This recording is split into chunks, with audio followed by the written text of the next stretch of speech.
Hi guys, मैं हूं आकाश और आज हम जानने वाले हैं कि आखिर क्यों आईफोन इंडियन मार्केट में बनने के बावजूद भी दूसरे मार्केट के कंपैरिजन में इंडिया में महंगे क्यों बेचे जाते हैं। और आज आप एक ऐसा मैसेज देखने वाले हैं जिसे अगर इंडियन गवर्नमेंट ने आपके फोन पर भेजा है तो आप तुरंत ही सावधान हो जाएं। साथ ही साथ क्या कभी आपने ये सोचा है कि आखिर एक एसी कभी भी 16 डिग्री सेल्सियस से नीचे टेम्परेचर पर ठंडा क्यों नहीं करता? मिलेगा सबका जवाब। चलिए शुरू करते हैं आज के नॉलेजेबल अध्याय को। Fact number 20। गाइस, नॉर्मली महंगी और लग्जरी गाड़ियां आपको सड़क पर या फिर शोरूम में रखी हुई नजर आती है, लेकिन वही बात अगर चाइना की जाए तो आप ये जानकर दंग रह जाएंगे। लेकिन प्रेजेंट डेट में चाइना में ये महंगी गाड़ियां सड़क और शोरूम से कहीं ज्यादा तो हवा में लटकी हुई या फिर ऊंची ऊंची बालकनियों में रखी हुई नजर आती है। असल में गाइस, आप ये जानकर दंग रह जाएंगे, लेकिन चाइना में चल रहे प्रेजेंट ट्रेंड के अनुसार यहाँ के रईसजादे अपनी रईसियत को और ज्यादा दिखाने के लिए करोड़ों रुपए की गाड़ियों को क्रेन से कुछ इस तरीके से ऊपर ले जाकर या तो बालकनी के सामने लटका कर छोड़ देते हैं या फिर वो उन्हें कुछ इस तरीके से बालकनी में शोकेस करने के लिए रख देते हैं। अमेजिंग बात यह है दोस्तों कि इन गाड़ियों का इस्तेमाल कभी भी ट्रैवलिंग के लिए किया ही नहीं जाता है। ये सिर्फ और सिर्फ दूसरे लोगों को अपनी रईसियत या फिर स्टेटस दिखाने के लिए इनका इस्तेमाल किया जाता है और वास्तव में ट्रेंड अपने आप में कुछ ज्यादा ही अजीब जरूर है। Fact number 19। गाइस, बिना चाय और कॉफी के हम हमारे दिन को इमेजिन तक नहीं कर सकते, लेकिन क्या आपको पता है कि इस दुनिया में एक ऐसी कंट्री भी मौजूद है जहां पर आपने सिर्फ एक कप चाय या फिर कॉफी पी ली तो आप पूरी ही जिंदगी कुछ और पीने के लायक नहीं रहेंगे। असल में गाइस, मैं बात कर रहा हूं डिजबोटी कंट्री की, जहां पर पारित किए गए एक लॉ के अनुसार आप इस कंट्री में चाय और कॉफी नहीं पी सकते। और ऐसा सिर्फ इसलिए है दोस्तों क्योंकि इस कंट्री में नॉर्मली काफी ज्यादा गर्मी रहती है, जिसके चलते हुए यहाँ के रिसर्चर्स का कुछ ऐसा मानना है कि अगर इस एनवायरमेंट में लोग ज्यादा कॉफी या चाय पिएंगे तो वो इनफर्टाइल होने के साथ साथ काफी ज्यादा बीमार भी हो सकते हैं। अब क्योंकि ऑलरेडी इस कंट्री में पॉपुलेशन काफी ज्यादा कम है तो उसको बैलेंस करने के लिए यहाँ की गवर्नमेंट ने चाय और कॉफी को इंपोर्ट करना या फिर इस कंट्री में उनको पीने पर ही पूरे तरीके से पाबंदी को लगा दिया है। और बाई चांस अगर फिर भी कोई इंसान ऐसा करता है तो उसको सीधा का सीधा जेल में डाल दिया जाता है। कॉम्प्लिकेटेड लेकिन सच। Fact number 18। गाइस, अभी तक तो आपने इस पूरी दुनिया की बड़ी बड़ी स्पेस एजेंसीज को लैंडर, रोवर और यहां तक कि रोबोट बनाते हुए तो जरूर देखा होगा, लेकिन क्या आपको पता है कि प्रेजेंट डेट में अब नासा कुछ और नहीं बल्कि एक स्नेक यानी कि सांप को ही बना रहा है। असल में गाइस, इस रोबोटिक स्नेक्स जिसको कि एक्सोबायोलॉजी एक्सटेंड लाइफ सर्वियर का नाम दिया गया है, उसको बहुत ही जल्द नासा एनकेलेडस नाम के प्लेनेट पर भेजने वाली है, क्योंकि नासा के रिसर्चर्स ने अभी हाल ही में यह पता लगाया है कि इस प्लेनेट की सतह से 10 किलोमीटर नीचे गहराई तक एक बहुत बड़ा समुद्र मौजूद है, जिसमें किसी भी परजीवी के होने के चांसेस 90% है। और इसलिए उन्हीं परजीवियों का पता लगाने के लिए अब नासा ने कुछ इस तरीके के रोबोटिक स्नेक को बनाकर तैयार किया है। और अगर ये सारा ही मिशन टाइम से पूरा हो जाता है तो आगे आने वाले महज 3 से 4 सालों के अंदर हमारे सामने एक बहुत बड़ा सच जरूर आएगा। Fact number 17। नॉर्मली इलेक्ट्रिसिटी को अर्थ पर बनाया जाता है, राइट? लेकिन क्या आपको पता है कि हमारे साइंटिस्ट ने भी एक ऐसी ट्रिक भी खोज ली है जिसके थ्रू अब इलेक्ट्रिसिटी को अर्थ पर नहीं बल्कि स्पेस में बनाया जाएगा। असल में भी हाल ही में एक सनलाइट को एक सैटेलाइट के थ्रू बीम की शेप में अर्थ पर भेजा गया, जिसके बाद उस सनलाइट बीम की हीट को कुछ इस तरीके से एक मशीन के थ्रू इलेक्ट्रिसिटी में कन्वर्ट कर दिया गया है। अब अमेजिंग बात यह है दोस्तों कि इस तरीके से बनी हुई इलेक्ट्रिसिटी की ना सिर्फ क्वांटिटी काफी ज्यादा होती है बल्कि इसे बनाने में खर्च भी काफी ज्यादा कम आता है, जिससे अभी उम्मीद लगाई जा रही है कि शायद आगे आने वाले समय में हम पूरी ही अर्थ पर इलेक्ट्रिसिटी कुछ इसी तरीके से बना पाएंगे और वास्तव में ये चीज अपने आप में लाजवाब होगी। Fact number 16। गाइस, नॉर्मली 2 से 3 किलोमीटर की डिस्टेंस को कवर करने के लिए या तो हम रिक्शा ले लेते हैं या फिर ई रिक्शा लेते हैं, लेकिन क्या आपको पता है कि इतने ही डिस्टेंस को कवर करने के लिए हमारे देश भारत में एक स्पेशल ट्रेन भी चलाई जाती है। असल में गाइस, मैं बात कर रहा हूं महाराष्ट्र के नागपुर और अंजनी रेलवे स्टेशन के बीच चलने वाली भारत की एक अनोखी ट्रेन की। असल में इन दोनों ही स्टेशन के बीच की दूरी महज 3 किलोमीटर है, जिसको की कवर करने के लिए एक स्पेशल ट्रेन को चलाया जाता है, जिसके चलते हुए इस रूट को अभी तक का सबसे छोटा रेलवे रूट भी माना जाता है, जिसके लिए इंडियन रेलवे आपसे 800 रुपए का किराया भी लेती है। वैसे क्या आप अपने ही देश के बारे में इस अमेजिंग से फैक्ट को जानते थे? नीचे कमेंट सेक्शन में बताइएगा जरूर। Fact number 15।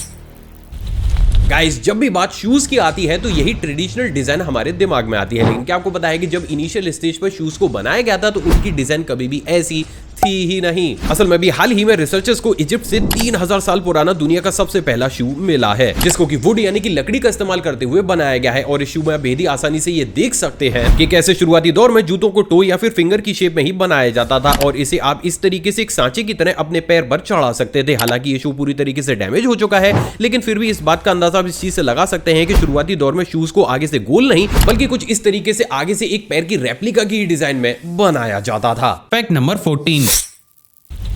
गाइस बचपन से ही हमें ये डांटा जाता था कि अगर हम सही से नहीं पढ़ेंगे तो बड़े होकर हमें गाड़ियों के टायर बदलने पड़ेंगे। लेकिन क्या आपको पता है कि इस दुनिया में कुछ ऐसे लोग भी मौजूद हैं जो कि गाड़ी के टायर बदलने के लिए दिन के 1 करोड़ रुपए तक लेते हैं। असल में गाइस जैसे कि हम सभी जानते हैं कि फॉर्मूला 1 रेसिंग में कार बहुत तेज स्पीड के साथ रेसिंग करती है, जिसके चलते हुए अक्सर उनके टायर्स के फटने, पंचर होने या फिर घिसने के चांसेस काफी ज्यादा हो जाते हैं, जिसके चलते हुए प्रोफेशनल टायर चेंजर्स को हायर किया जाता है जो कि विद इन सेकंड्स कुछ इस तरीके से गाड़ियों के टायर को बदल देते हैं। अब अमेजिंग बात यह है दोस्तों कि इन लोगों को कुछ इस तरीके से टायर बदलने के लिए सिर्फ एक रेसिंग के लिए ही 1 करोड़ रुपए तक सैलरी की तर्ज पर दिए जाते हैं, जो वास्तव में कुछ ज्यादा ही अजीब है। Fact number 13। गाइस इस दुनिया में एलियंस होते हैं या फिर नहीं, ये हमेशा से ही एक हॉट टॉपिक बना रहता है। लेकिन क्या आपको पता है कि अभी हाल ही में मैक्सिकन गवर्नमेंट ने इस हॉट टॉपिक पर पूरे तरीके से फुल स्टॉप लगा दिया है। असल में अभी जानकर दंग रह जाएंगे, लेकिन मैक्सिकन गवर्नमेंट ने अपनी पार्लियामेंट में ऑफिशियली 1000 साल पुरानी एलियन की बॉडी को पूरी दुनिया के सामने लाकर रिवील कर दिया। स्ट्रेंज बात यह है दोस्तों कि मैक्सिकन गवर्नमेंट का यह मानना है कि इन बॉडीज को पेरू में आज से 1000 साल पहले प्रिजर्व करके रखा गया था, लेकिन जैसे ही उन्होंने इसकी डिस्कवरी करी, इन्होंने पूरी ही दुनिया के सामने इन्हें लाकर रख दिया। एंड ऑनेस्टली ये चीज दिमाग हिला देने वाली जरूर है कि कैसे एक गवर्नमेंट ऑफिशियली पूरी दुनिया के सामने सच लाकर रख दे रही है। सच में एप्रिशिएटेबल। Fact number 12।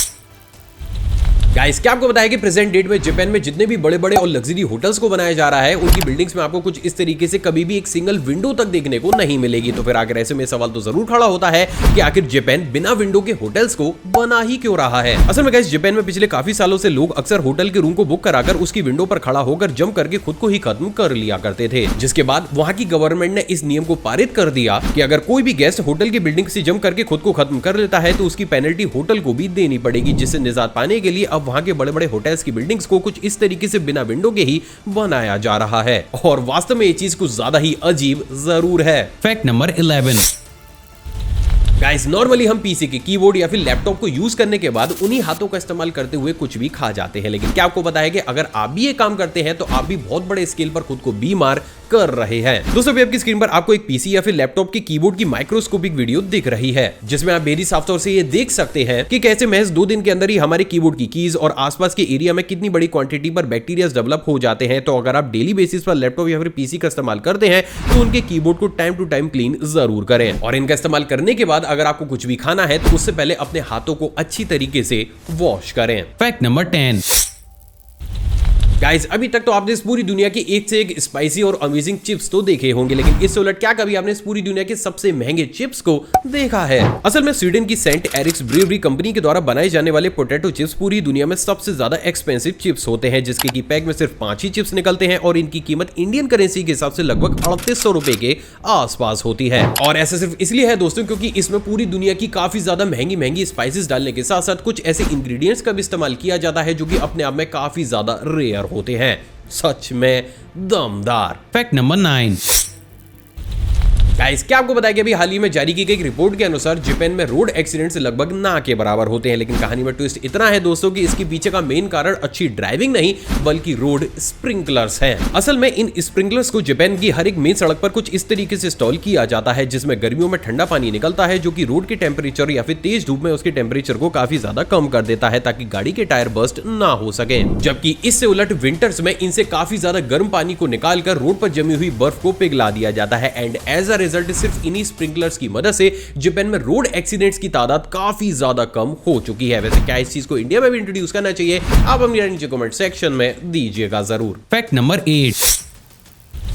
गाइस नॉर्मली हमारे देश भारत में जितने भी टेम्पल्स मौजूद हैं उसमें प्रसाद को यूजली पत्ते, पत्तल या फिर दोने में दिया जाता है, लेकिन क्या आपको पता है कि हमारे देश भारत में एक ऐसा मंदिर भी मौजूद है जहां पर आपको प्रसाद को सिर्फ जमीन से ही ग्रहण करना पड़ता है। असल में गाइस मैं बात कर रहा हूं कर्नाटक के उडुपी कृष्णा टेम्पल की, जो कि भारत का एक ऐसा अमेजिंग टेम्पल है जहां की प्रथा के अनुसार अगर इस टेम्पल में मांगी हुई कोई भी विश आपकी पूरी हो जाती है तो आपको ईश्वर को थैंक्स कहने के लिए कुछ इस तरीके से ग्रेनाइट फ्लोर से ही खाना या फिर प्रसाद को ग्रहण करना होता है। अब अमेजिंग बात यह है दोस्तों की श्रद्धालुओं का कुछ ऐसा कहना है कि ऐसा करने के बाद वो ईश्वर के प्रति अपने कनेक्शन को और ज्यादा अच्छे तरीके से महसूस करते हैं, और वास्तव में यही चीज इस मंदिर और इस प्रैक्टिस को अपने आप में काफी ज्यादा लाजवाब बना देती है। तो गाइस इस अमेजिंग इंफॉर्मेशन के लिए इस वीडियो पर एक लाइक तो बनता ही है। Fact number 7। गाइस, क्या आपको पता है कि कनाडा एक ऐसी कंट्री है जहां की सड़कों पर कहीं पर भी आपको कभी भी प्लांट्स देखने को मिल सकते हैं, लेकिन मैं आपको बता दूं कि इसके पीछे का मेन कारण ग्रीनरी नहीं बल्कि गवर्नमेंट को शर्मिंदा करना है। असल में कनाडा के एक ट्रेंड के अनुसार अगर यहाँ पर किसी भी सड़क पर एक पर्टिकुलर गहराई या फिर चौड़ाई का गड्ढा काफी दिनों से मौजूद है और वो काफी लंबे समय तक भरा नहीं जा रहा है, तो अपोजिशन पार्टी रूल करने वाली गवर्नमेंट को शर्मिंदा करने के लिए उन सभी गड्ढों में कुछ इस तरीके से प्लांट को लगा देती है। अब इंटरेस्टिंग बात यह है दोस्तों कि ये ट्रेंड कनाडा में सबसे पहली बार साल 2014 में देखा गया था, जिसके बाद से अभी तक कनाडा में आपको खराब या फिर टूटी फूटी सड़कें लगभग ना के बराबर ही देखने को मिलती हैं। लेकिन आज भी यहाँ पर अक्सर मेन हाईवेज या फिर कहीं पर भी रोड के बीचों बीच आपको कभी पर भी प्लांट देखने को इस तरीके से मिल सकता है, और यही चीज इस कंट्री को काफी ज्यादा यूनिक भी बनाती है। Fact number 6। गाइस, अक्सर आपने इंडिया के सबसे ज्यादा टफ गवर्नमेंट जॉब एग्जाम के बारे में या फिर उसको क्रैक करने की ट्रिक्स के बारे में अक्सर लोगों के मुंह से तो जरूर सुना होगा, लेकिन इस उलट क्या कभी आपके दिमाग में यह आया है कि हमारे देश भारत का सबसे इजी गवर्नमेंट जॉब एग्जाम कौन सा है? नहीं तो चलिए आज इसके बारे में भी थोड़ा सा डिस्कस कर लेते हैं। असल में गाइस, अकॉर्डिंग टू एक्सपर्ट्स और union public service commission, railway recruitment board का ग्रुप डी का एग्जाम भारत का सबसे इजी गवर्नमेंट जॉब एग्जाम माना जाता है, जिसे आसानी से कुछ वक्त पढ़ने के बाद आप क्लियर कर सकते हैं। तो क्योंकि अब आप ऑफिशियली भारत के सबसे इजी गवर्नमेंट जॉब एग्जाम के बारे में जानते हैं, तो गाइस इस वीडियो पर इस बात पर एक शेयर तो बनता ही है। Fact number 5। गाइस, आपने भी यूके में चलने वाली कुछ इस तरीके की डबल डेकर बसेस को तो जरूर देखा होगा, जिसको देखने के बाद आपको भी लगता होगा कि भाई इन्हें चलाना काफी ज्यादा आसान होता है, लेकिन मैं आपको बता दूं कि ऐसा कुछ भी नहीं होता है, क्योंकि नॉर्मली यूके में इन बसेस को चलाने से पहले आपको लाइसेंस नहीं बल्कि एक रेस को जीतना पड़ता है, जिसे कुछ इस तरीके से हर साल यूके में सितंबर के महीने में आयोजित किया जाता है। अब अमेजिंग बात यह है दोस्तों कि इस रेस में जो भी ड्राइवर फर्स्ट, सेकंड और थर्ड पोजीशन पर आता है उसे यूके के अंदर इन तरीके की बसेस को चलाने का लाइसेंस दे दिया जाता है, जबकि बाकी के ड्राइवर्स को अगली साल दोबारा से इस रेस में जीतकर खुद को क्वालिफाई करना पड़ता है। अजीब लेकिन सच। Fact number 4। दोस्तों, अगला फैक्ट करंट अफेयर की तर्ज पर है। क्या आपको पता है कि अभी हाल ही में भारत के न्यूमा में दुनिया की सबसे ऊंची हवाई पट्टी का उद्घाटन अभी हाल ही में किया गया है, जो कि चीन से महज 40 से 50 किलोमीटर की दूरी पर मौजूद है, और वास्तव में ये चीज हर भारतीय के लिए गर्व की बात जरूर है। Fact number 3। गाइस, क्या आपको बताया कि हमारे देश भारत में जितने भी एंड्रॉइड यूजर्स मौजूद हैं उन्हें गवर्नमेंट की तरफ से एक बेहद ही अजीब सा मैसेज भेजा जा रहा है, जो कि टेक्निकली आपकी रातों की नींदें तक उड़ा सकता है। असल में भी हाल ही में हमारी गवर्नमेंट ने नेशनल डिजास्टर मैनेजमेंट अथॉरिटी के साथ मिलकर एक ऐसे इमरजेंसी सिस्टम को तैयार कर लिया है, जिसके अकॉर्डिंग आपको आपके फोन पर कुछ इस तरीके से एक पॉपअप मैसेज भेजा जा रहा है। अब इंटरेस्टिंग बात यह है दोस्तों कि जैसे ये मैसेज आपके फोन पर आएगा, आपका फोन तेज साउंड करने के साथ साथ काफी ज्यादा वाइब्रेट भी करने लगेगा, और ऐसा सिर्फ और सिर्फ इसलिए किया जा रहा है दोस्तों ताकि इमरजेंसी सिचुएशन में किसी भी स्टेट या फिर किसी भी पर्टिकुलर जिले के लोगों को एक झटके में ही अलर्ट किया जा सके। हालांकि क्योंकि सिस्टम अभी बनकर ही तैयार हुआ है, तो इसकी टेस्टिंग करने के लिए ही अब इंडिया वाइड लोगों को कुछ इस तरीके से टेक्स्ट मैसेजेस भेजे जा रहे हैं। वैसे क्या अभी हाल ही में इस तरीके का मैसेज आपके पास आया है या फिर नहीं? कमेंट सेक्शन में मुझे बताइएगा जरूर, क्योंकि टेक्निकली मेरे पास आया था, उसके बाद ही मैंने इसके ऊपर रिसर्च करी, तो मुझे लगा आपके साथ भी शेयर करना बनता है। Fact number 2।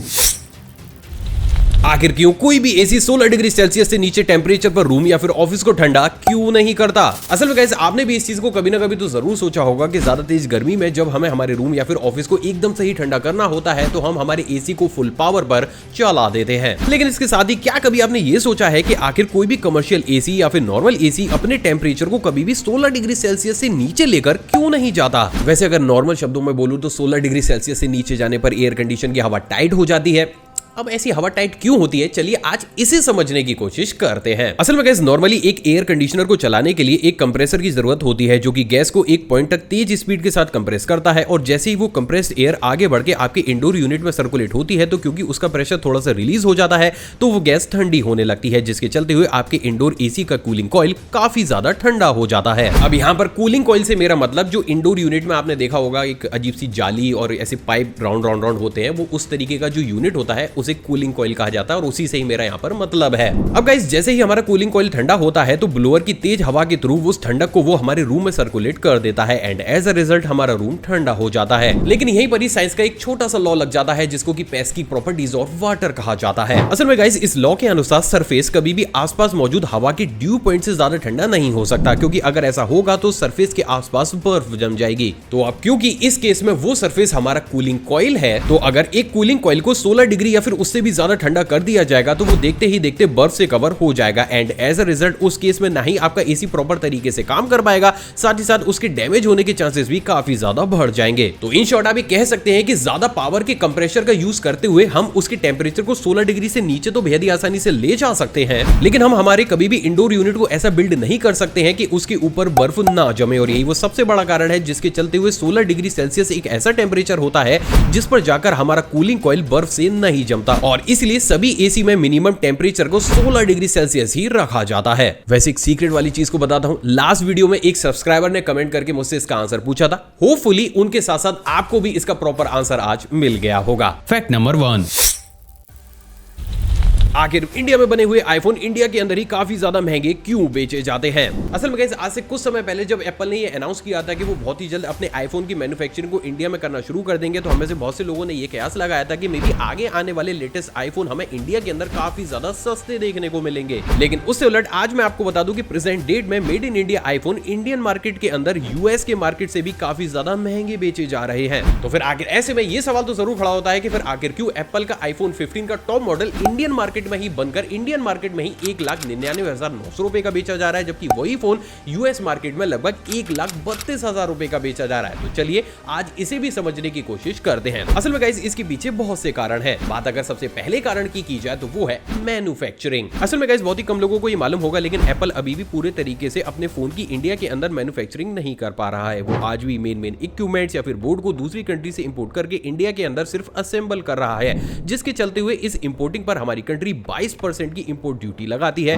जिससे एप्पल को कुछ ज्यादा खास फायदा नहीं होता। साथ ही साथ क्योंकि एप्पल की असेंबली फैक्ट्रीज भी प्रेजेंट डेट में काफी छोटे स्केल पर काम कर रही हैं, तो ओवरऑल ये चीज एप्पल को इतना ज्यादा प्रॉफिट नहीं दे रही कि वो पर्टिकुलरली एक कंट्री में अपने आईफोन के प्राइस को कम कर दे। और यही वो सबसे बड़ा कारण है जिसके चलते हुए नॉर्मली 99% केसेस में आज भी अगर आप ऑनलाइन आईफोन को परचेज करते हैं तो वो मेड इन चाइना ही होगा। लेकिन फिर भी अगर आपको मेड इन इंडिया आईफोन ही देखना है तो आप रिटेल की किसी भी शॉप पर जाकर उसको देख सकते हैं। और यही चीज कहीं ना कहीं हमें ये रियलाइज कराती है कि प्रेजेंट डेट में इंडिया के अंदर आईफोन का इतना ज्यादा मास प्रोडक्शन नहीं हो रहा। तो वहीं दोस्तों अब बात अगर दूसरे कारण की जाए तो वो है कंपनी रेपुटेशन। असल में जैसे कि हम सभी जानते हैं कि एप्पल स्पेशली इंडिया में बिकता ही सिर्फ इसलिए है क्योंकि वो काफी ज्यादा महंगा होता है और आम इंसान की पहुंच उस तक नहीं होती। लेकिन इससे उलट अगर आईफोन को सस्ता करते हुए एक बजट फोन की कैटेगरी में डाल दिया जाए तो शायद हम इंडियंस के बीच में आईफोन खरीदने का इतना क्रेज रहेगा ही नहीं, जिसके चलते हुए एप्पल को भले ही इंडिया के अंदर फोन की कॉस्ट कम पड़ रही हो, लेकिन वो फिर भी अपने ग्राहकों तक इस फायदे को नहीं पहुंचाता। वहीं दोस्तों अब बात अगर तीसरे और मेन कारण की जाए तो वो है मेंटेनेंस और एक्सचेंज पॉलिसी। असल में ये तो हम सभी को पता है कि एप्पल थोड़ा सा ही फोन खराब होने की कंडीशन में आपको एक नया फोन रिप्लेस करके दे देता है। तो इस कंडीशन में एप्पल को ये चाहिए कि अगर वो इस पॉलिसी को इंडिया के अंदर लॉन्ग टर्म से सस्टेन करना चाहता है